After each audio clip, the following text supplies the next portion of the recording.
Dans la rue calme d'un quartier résidentiel de Paris, Marie Dupont, une femme de 40 ans aux convictions rigides, surprit un baiser passionné entre ses deux voisines, Sophie et Juliette, ce qui la plongea dans une rage incontrôlable. Au lieu de garder le silence, elle décida sur-le-champ d'appeler la police anonymement, accusant le couple de comportement indécent en public. Mais l'appel se transforma en un scandale personnel quand l'officier révéla que sa propre fille, Anna, avait été vue avec une jeune femme dans des circonstances similaires. Ce soir-là, Marie rentra chez elle, le cœur battant, réalisant que son acte impulsif venait de déclencher une tempête qui menaçait de détruire sa famille. Marie n'avait jamais imaginé que sa vie si bien ordonnée pouvait basculer en une seule soirée. Elle vivait dans un appartement modeste du 15e arrondissement, avec son mari Paul, un ingénieur discret, et leur fille unique Anna, une étudiante de 18 ans en littérature à la Sorbonne. Marie travaillait comme comptable dans une petite entreprise, et sa routine était imprégnée de valeurs traditionnelles héritées de ses parents catholiques pratiquants. Pour elle, le mariage était sacré, entre un homme et une femme, et tout écart à cette norme représentait une menace pour la société. Quand elle avait vu Sophie et Juliette s'embrasser sur le trottoir, sous la lumière d'un réverbère, cela avait été comme un affront personnel. Sophie, une avocate de 35 ans aux cheveux blonds et au sourire chaleureux, et Juliette, une graphiste de 32 ans aux boucles rousses et à l'allure artistique, formaient un couple depuis 3 ans. Elle venait d'emménager dans l'immeuble voisin, et leur présence avait d'abord semblé anodine à Marie. Mais ce baiser, c'était trop. Le lendemain matin, Marie se réveilla avec un mal de tête lancinant. L'appel à la police avait été une erreur, se dit-elle. Mais elle ne pouvait plus reculer. Elle avait utilisé un téléphone public pour rester anonyme. Mais l'officier, un homme d'une 50aine d'années à la voix fatiguée, avait posé des questions inattendues. Madame, vous parlez d'un couple de femmes? Pouvez-vous décrire les lieux? Et puis, cette phrase qui l'avait glacée, attendez. Votre voix me semble familière. Êtes-vous lié à Anna Dupont? Nous avons eu un signalement similaire récemment impliquant une jeune femme de ce nom. Marie avait raccroché précipitamment. Le souffle court. Anna? Ça Anna? Si studieuse? Si obéissante? Impossible. Pourtant, un doute s'insinua en elle comme un poison lent. Au petit déjeuner, Marie observa sa fille avec un regard nouveau. Anna, avec ses cheveux châtains coupés courts et ses yeux vifs, mangeait ses tartines en silence, absorbée par son téléphone. « Qu'est-ce que tu fais de tes soirées ces temps-ci » demanda Marie d'un ton faussement détaché. Anna leva les yeux. Surprise. Rien de spécial. Maman. Je révise avec des amis. Des amis. Marie sentit une boule se former dans sa gorge. Elle décida de ne rien dire pour l'instant. Mais son esprit bouillonnait. Elle devait en avoir le cœur net. Cet après-midi-là, après le travail, elle suivit Anna discrètement jusqu'à un café du quartier latin. Assise à une table éloignée, elle vit sa fille s'illuminer en voyant arriver une jeune femme aux cheveux noirs et au rire contagieux. Elles se prirent la main. Et Marie sentit le monde s'effondrer. Léa. C'était son nom. Une camarade de classe. Comment avait-elle pu ne rien voir? Le soir venu, Marie confronta Paul. Notre fille est. Elle voit une fille, s'exclama-t-elle. Les larmes aux yeux. Paul. Un homme calme et rationnel? Haussa les épaules. Et alors? Si elle est heureuse. Marie explosa. Heureuse? C'est contre nature. Contre tout ce qu'on nous a appris. Leur dispute dura des heures, révélant des failles dans leur mariage. Paul avoua qu'il avait toujours su pour Anna, mais qu'il avait choisi de la soutenir en silence. Tu es trop rigide, Marie. Le monde change. Mais pour Marie, ce n'était pas une question de changement, c'était une question de morale. Elle se sentait trahie. Non seulement par sa fille, mais par son mari. Et tout cela à cause de ses voisines qui avaient osé afficher leur relation au grand jour. Le lendemain, Marie décida d'agir. Elle rédigea une lettre anonyme à l'association de copropriétaires, accusant Sophie et Juliette de troubler la paix du quartier avec leurs mœurs déviantes. Elle la glissa sous la porte du syndic. C'était un premier pas, se dit-elle, pour protéger sa famille et sa communauté. Mais au fond d'elle, un malaise grandissait. Était-ce vraiment pour protéger? Ou pour punir? Elle repensa à son enfance, à l'église où on lui avait enseigné que l'amour homosexuel était un péché. Pourtant, en voyant Sophie et Juliette rire ensemble sur le balcon, elle se demanda pour la première fois si elles étaient vraiment si différentes. Non, se reprit-elle. Elles étaient le problème. Elles avaient contaminé sa fille, d'une manière ou d'une autre. Les jours suivants furent un tourbillon d'émotions. Anna, sentant la tension à la maison, devint plus distante. Marie essaya de lui parler, mais chaque tentative se soldait par un mur de silence. Maman, je t'aime, mais je ne changerai pas qui je suis, finit par dire Anna un soir, les yeux brillants de larmes. Marie sentit son cœur se briser. Était-ce cela? L'amour parental? Accepté ou rejeté? Elle passa des nuits blanches, tourmentée par des souvenirs d'enfance, par les sermons du prêtre, par les regards désapprobateurs de sa mère décédée. Et puis, il y eut cette rencontre fortuite avec Sophie dans l'ascenseur. Bonjour, Marie, dit Sophie avec un sourire poli. Marie marmonna une réponse, mais intérieurement, elle bouillait. Comment osait-elle être si normale? La lettre anonyme porta ses fruits plus vite que prévu. Le syndic convoqua une réunion d'urgence, et des rumeurs commencèrent à circuler dans l'immeuble. Certains voisins, influencés par Marie, commencèrent à éviter Sophie et Juliette. Juliette, sensible et créative, en souffrit particulièrement. Pourquoi nous déteste-t-il? Demanda-t-elle à Sophie un soir, blottie dans ses bras. Sophie, plus combative, répondit, parce qu'ils ont peur de ce qu'ils ne comprennent pas. Mais on tiendra bon. Marie, de son côté, se sentait victorieuse, mais vide. Son action avait-elle vraiment changé quelque chose? Anna s'éloignait de plus en plus, passant des nuits chez Léa. Paul menaçait de partir si Marie ne changeait pas d'attitude. Le prix de ses convictions commençait à se faire sentir. La tension montait dans l'immeuble comme un orage imminent. Marie reçut un appel du lycée d'Anna, non. De l'université. Se corrigea-t-elle informant que sa fille avait manqué plusieurs cours. Inquiète, elle décida de confronter Anna directement. Où étais-tu? Demanda-t-elle d'un ton accusateur. Anna, les bras croisés, répondit calmement, avec Léa. On est ensemble. Maman. Et je ne m'en cache plus. Marie sentit une vague de colère l'envahir. C'est à cause d'elle. Ses voisines t'ont influencée. Anna secoua la tête, exaspérée. Non. Maman. C'est qui je suis.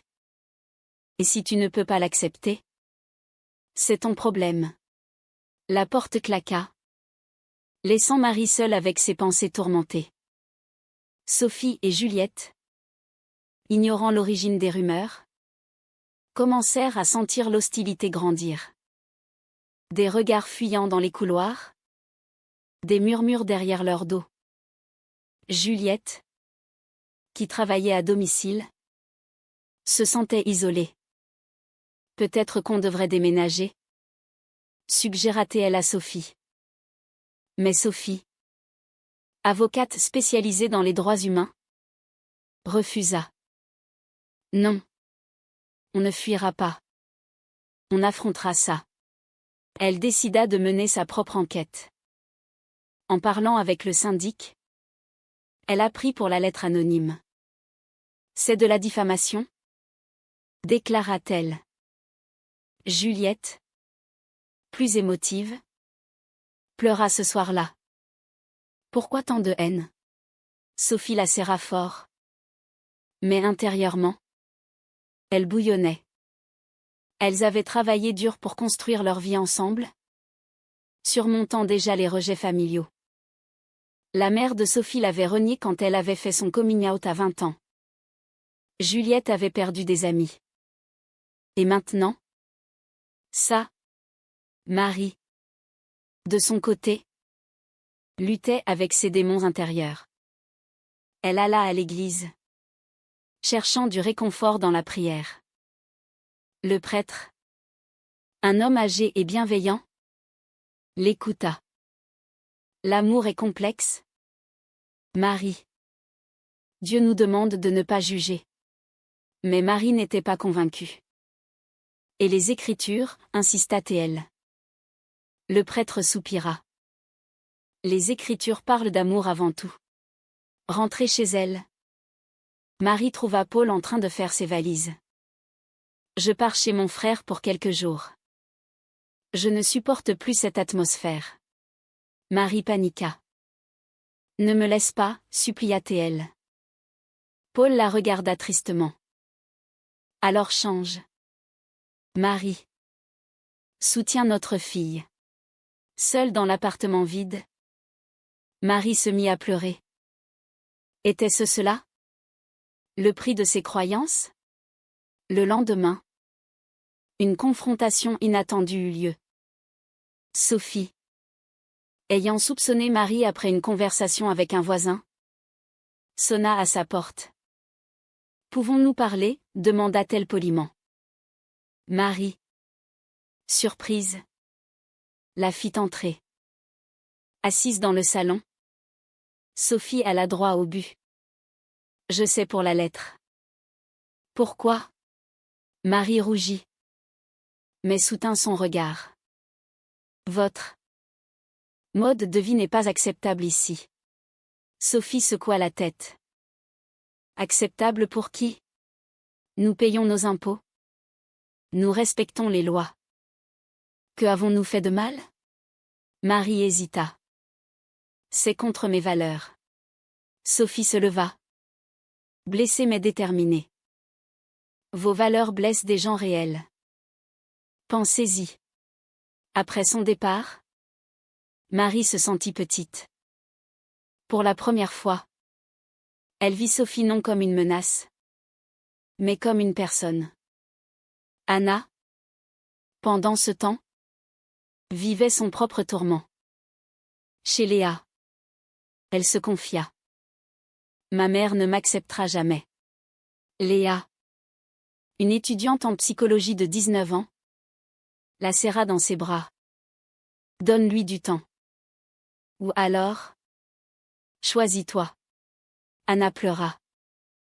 Elle aimait sa famille, mais elle aimait aussi Léa. Le choix semblait impossible.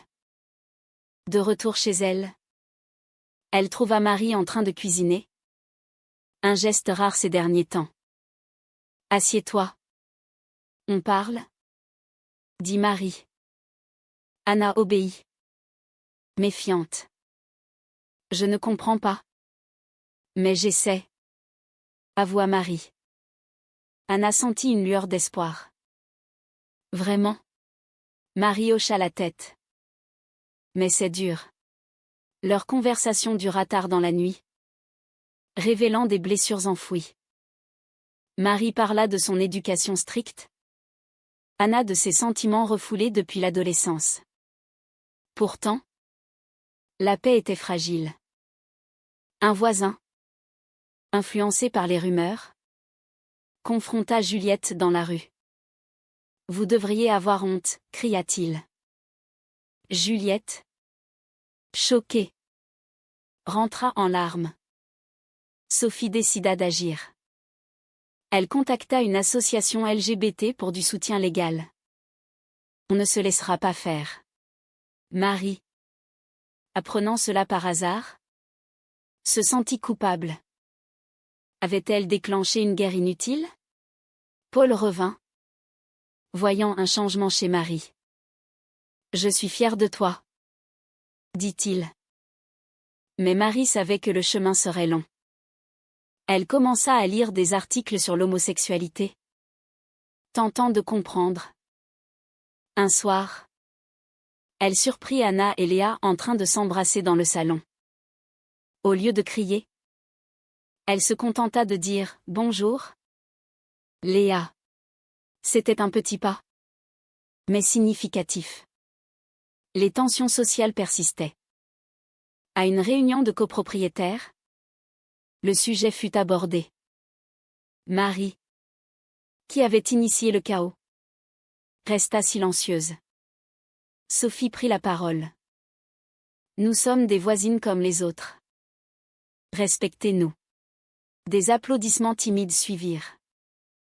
Juliette, encouragée, ajouta « L'amour n'a pas de genre. » Marie sentit une pointe de jalousie, elles étaient si fortes ensemble.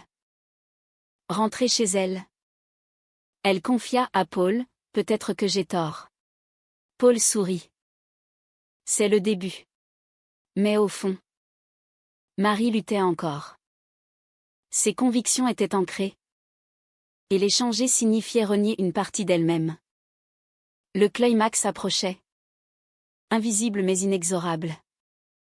Marie reçut une lettre de l'association LGBT, l'informant qu'une plainte pour diffamation avait été déposée contre l'auteur anonyme de la lettre au syndic. Paniquée, elle brûla le brouillon qu'elle avait gardé. « Que ai-je fait ?» murmura-t-elle. Sophie, de son côté, se préparait au combat.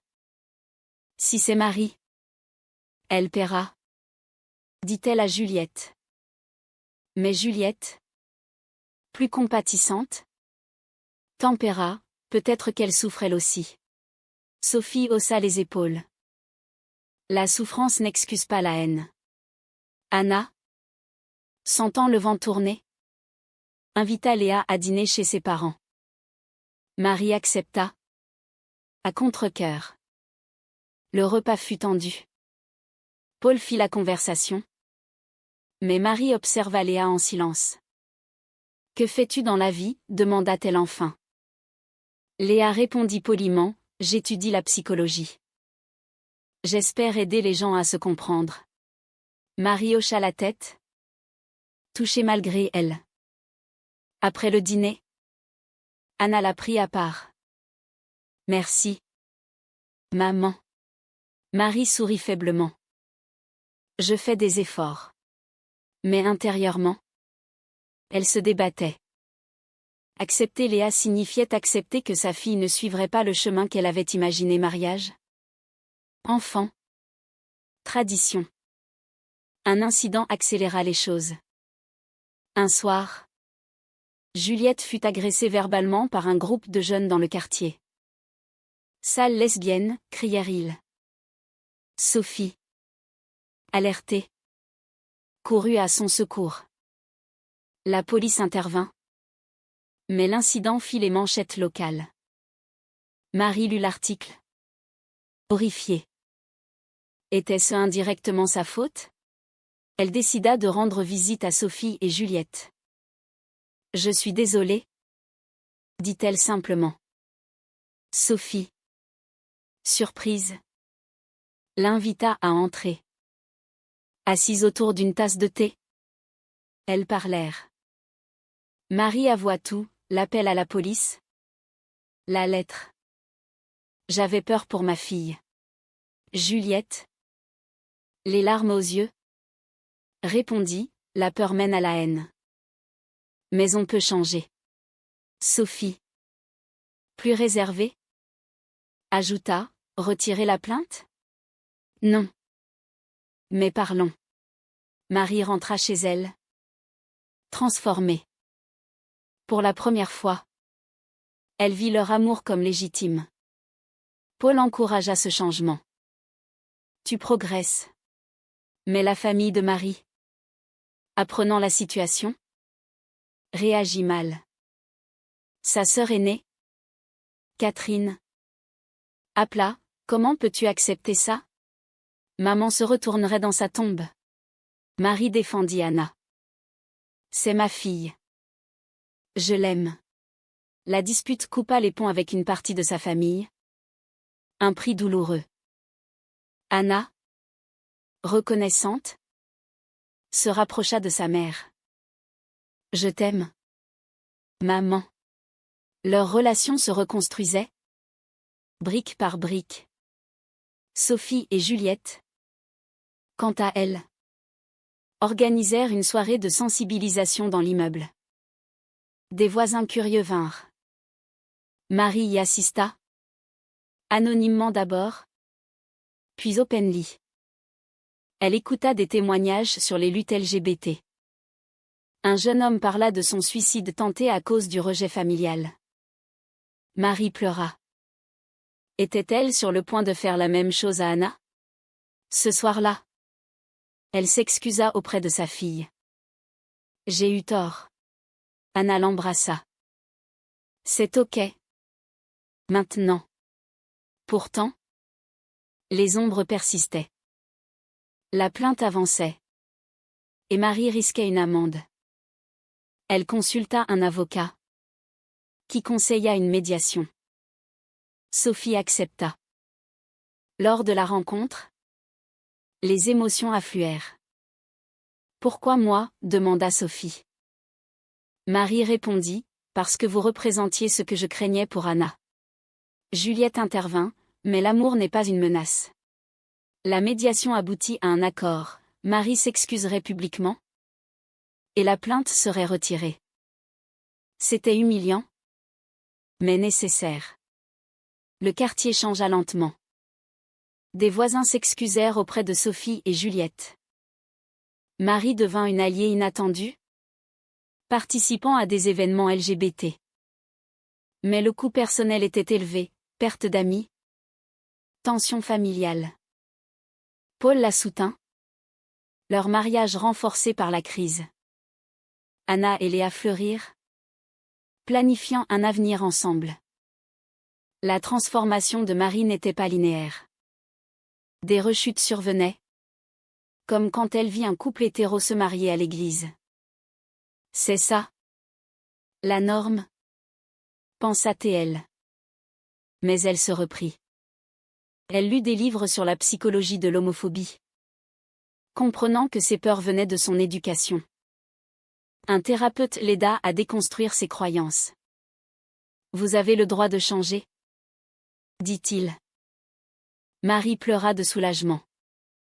Sophie et Juliette, guéries de l'incident, renforcèrent leur lien. Elles parlèrent de mariage, légal en France depuis 2013. On le fait? Demanda Juliette. Sophie sourit, oui. Leur annonce ravit Anna et Léa, qui devinrent amies. Marie, invitée, hésita mais accepta. Le mariage fut simple, dans une mairie parisienne.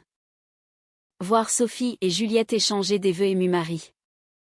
C'est beau, murmura-t-elle à Paul. Pour la première fois, elle vit l'amour sans filtre. Anna affronta ses propres défis. À l'université, des camarades la jugèrent. T'es bi ou quoi? Demanda l'un. Anna répondit fièrement, lesbienne. Et alors? Léa la soutint. Leur relation grandit.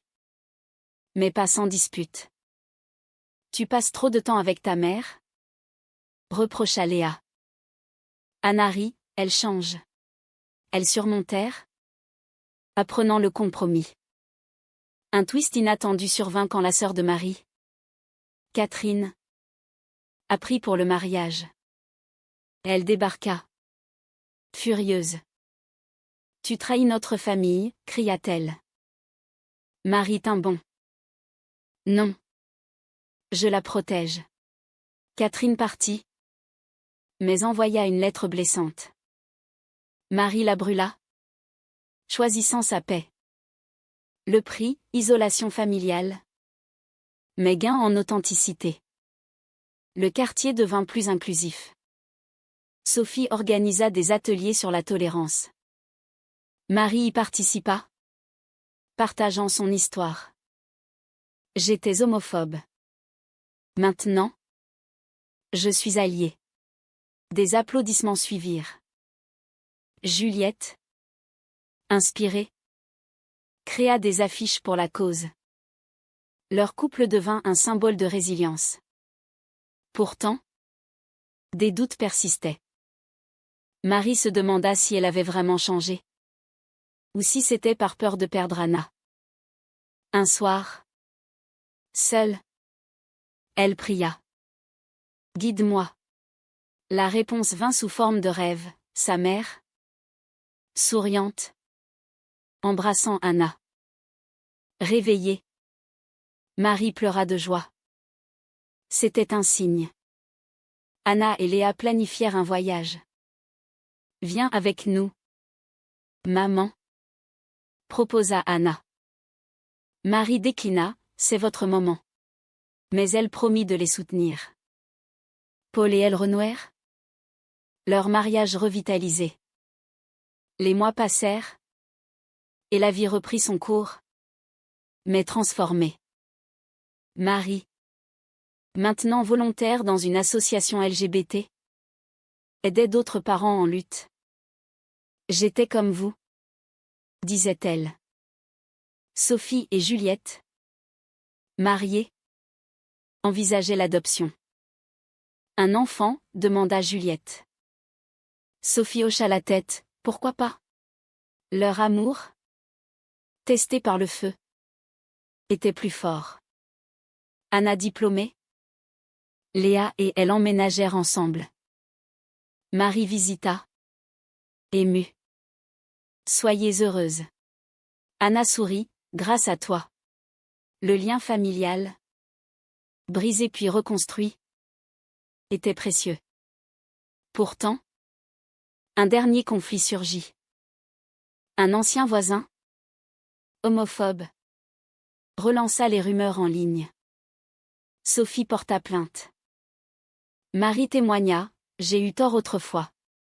Le tribunal trancha en leur faveur. Justice faite. À la fin, Marie réfléchit à son parcours. De la haine à l'acceptation. Le chemin avait été douloureux. Elle avait perdu des relations, mais gagné une famille unie. Sophie et Juliette devinrent des amies improbables. Merci d'avoir changé, dit Sophie. Marie répondit, merci de m'avoir ouvert les yeux. La vie continua, avec ses joies et ses peines. Mais une question persistait, l'homophobie est-elle toujours une question de peur personnelle? Ou peut-elle être vaincue par l'empathie seule?